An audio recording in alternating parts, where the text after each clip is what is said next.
بالنسبه للاغنيه ديال الشر كبئتين دارت حاله في المغرب. حنا اليوم كمنظمه حقوقيه درنا الملتمس ديالنا، راسلنا الجهات القضائيه.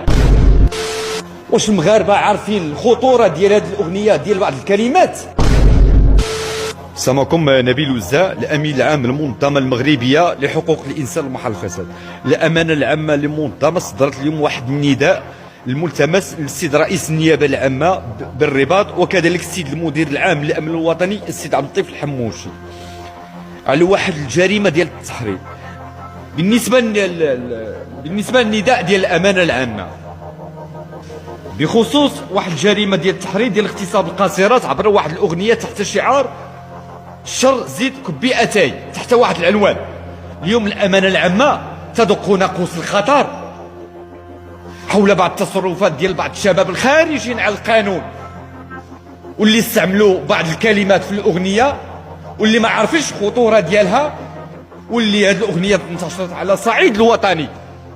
للاسف اليوم النداء ديالنا للسيد المدير العام للامن الوطني الذي نكون له كل احترام وتقدير، وكذلك السيد رئيس النيابه العامه، بالتدخل بالاعتقال هاد الشباب الخارجين على القانون اللي صدروا هذه الاغنيه تحت واحد العنوان ديال الشر زيد كبئتين، واللي كيحرضوا على القاصرات بالاغتصاب القاصرات. اليوم بكل صراحه صدرنا النداء ديالنا، واللي هو نداء استعجالي، وان شاء الله غتكون واحد الشكايه مباشره عن السيد وكيل العام. اليوم حنا كمنظمه مغربيه لحقوق الانسان ومحارب الفساد راه نندد بشده حول هذه التصرفات الغير مقبوله.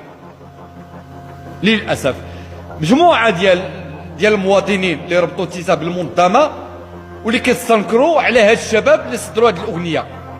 للاسف اليوم بكل صراحه، اليوم باش هاد الشباب غدا ما يحملوش النيابه العامه الى تابعاتهم باقصى العقوبات. راه ما يمكنش اليوم حنا كمنظمه ولا المواطنين نكونوا جالسين مع وليداتنا ولا مع والدينا ونسمعوا هذه الاغنيه